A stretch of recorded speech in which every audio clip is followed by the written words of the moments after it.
Hi hello welcome to max TV. నేను మీ కళ్యాణి. ఈరోజు మనం మోటివేషనల్ స్పీకర్ స్వాతి గారితో ఉన్నామండి.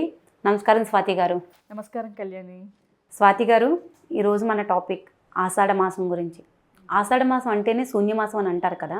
మరి ఈ ఆషాఢ మాసంలో ఏమైనా విశిష్టంగా చేసుకునేవి ఏమన్నా ఉన్నాయా? పండగలు కానీ కొన్ని రోజులు కానీ విశిష్టంగా చేసుకునే రోజులు ఉన్నాయా? ఈ ఆషాఢ మాసంలో ఏ భగవంతుని పూజించాలి? ఏ భగవంతుని పూజ?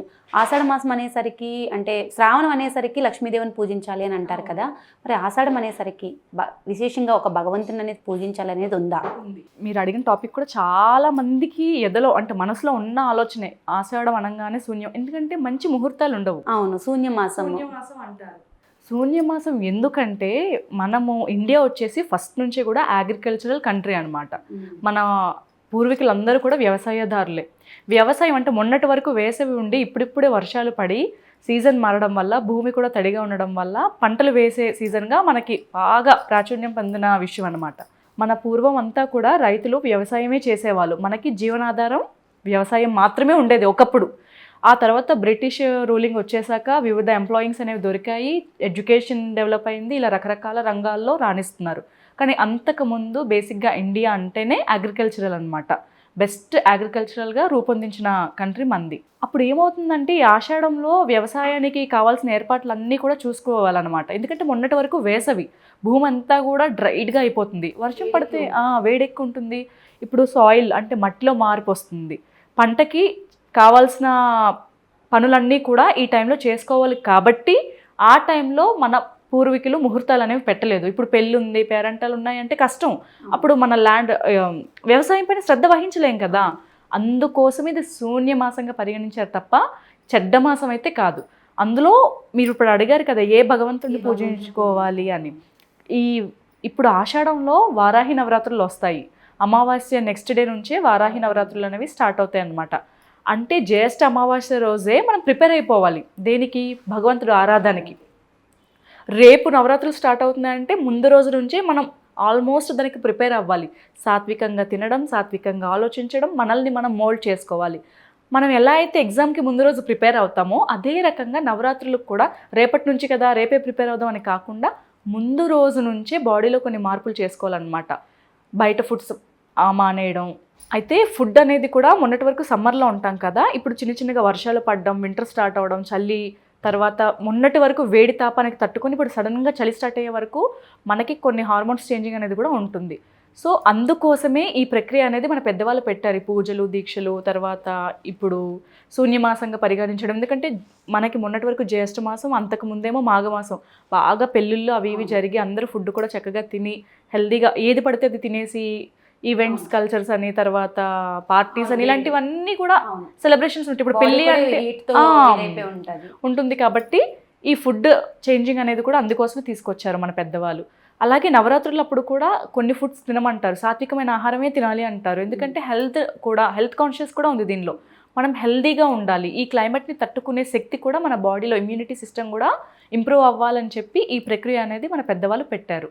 అలాగే మనకి ఆషాఢ మాసంలో మంచి రోజులు లేవు అని అంటారు కదా, కానీ ఆషాఢ మాసంలో భగవంతుడిని ఆరాధించడం అనేది చాలా ప్రధానంగా ఉన్న ఇదనమాట. మన పూర్వం నుంచి కూడా చతుర్మాస దీక్ష అనేది పాటిస్తారు. ఎందుకు లేవండి మంచి రోజులు? ఎంత మంచి రోజులు ఉన్నాయి. తొలి ఏకాదశి ఎప్పుడు వస్తుంది? ఆషాఢ మాసంలోనే వస్తుంది. తొలి ఏకాదశి అంటే ఏంటి? విష్ణుదేవుడు నిద్రలోకి వెళ్ళడం. ఆ తర్వాత 4 నెలల తర్వాత కార్తీక ఏకాదశిలో మనకి విష్ణుదేవుడు అనేది మేల్కొంటారని మన పూర్వం చెప్తూనే ఉన్నారు. అది పురాణాల్లో కూడా రాసి పెట్టిందన్నమాట. తొలి ఏకాదశి ఎంత బాగా చేసుకున్న వాళ్ళు ఉంటారు. ఆషాఢ మాసంలో భగవంతుడిని ఆరాధించకూడదని ఎక్కడ ఎవరూ చెప్పలేదు. ఆషాఢ మాసంలో భగవంతుడిని ఆరాధించాలి. ఇప్పుడు మనం విష్ణుదేవుడిని ఆరాధిస్తేనే వచ్చే శ్రావణంలో కూడా మనకు లక్ష్మీ అనుగ్రహం కలుగుతుంది. అప్పుడు లక్ష్మీదేవిని పూజించడానికి కూడా మనం అర్హులుగా ఉంటాం అన్నమాట.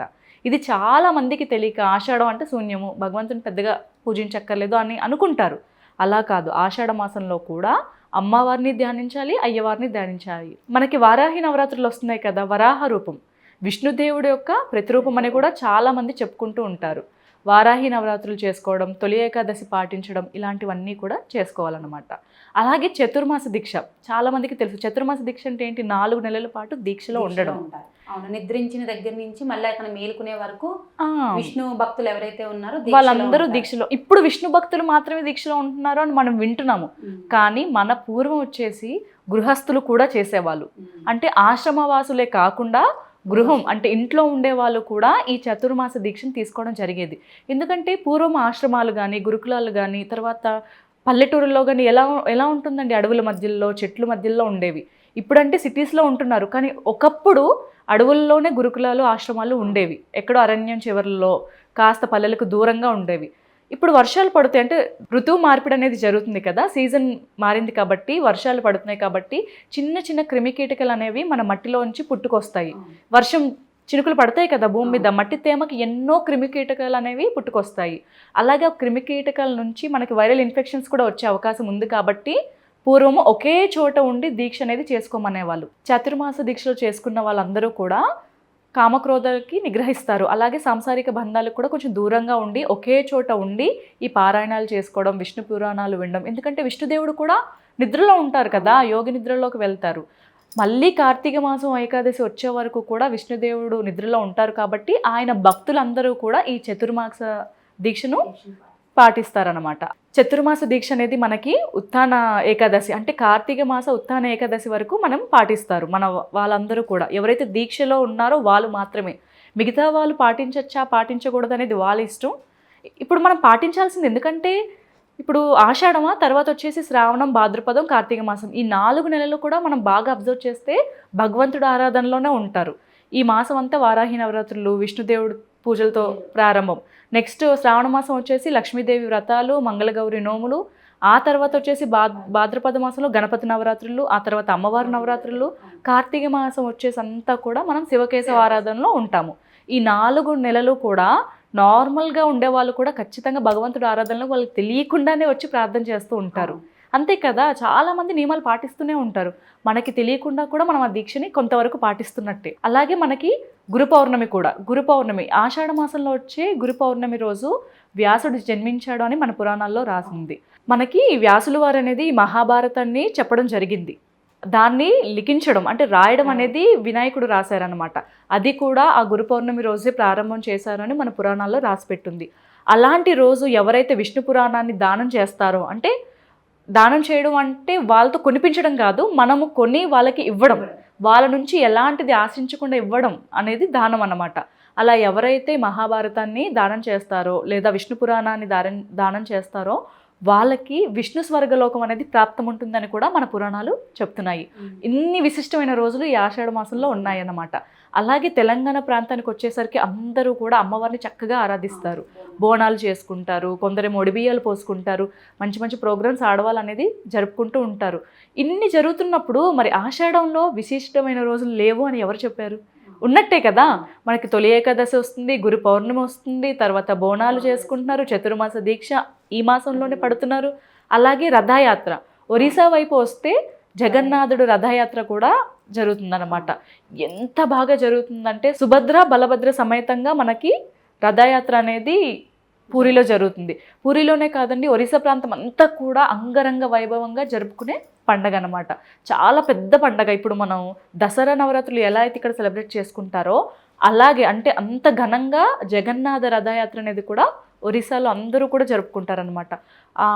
ఎప్పుడైతే రథయాత్ర సమయం ఉంటుందో ఆ డేస్లో చాలా నియమంగా కూడా ఉంటారండి. ఎంత చక్కగా అంటే జరుగుతున్న రోజులు కూడా వాళ్ళకు ఒక పండుగ ఉత్సవం లాగా అంత హ్యాపీగా జరుపుకుంటారు. ఇన్ని విశేషమైన రోజులు ఉన్నాయన్నమాట మన ఆషాఢ మాసంలో. స్వాతి గారు చాలా చక్కగా వివరించారు మాకు ఆషాఢ మాసం గురించి. ధన్యవాదాలు.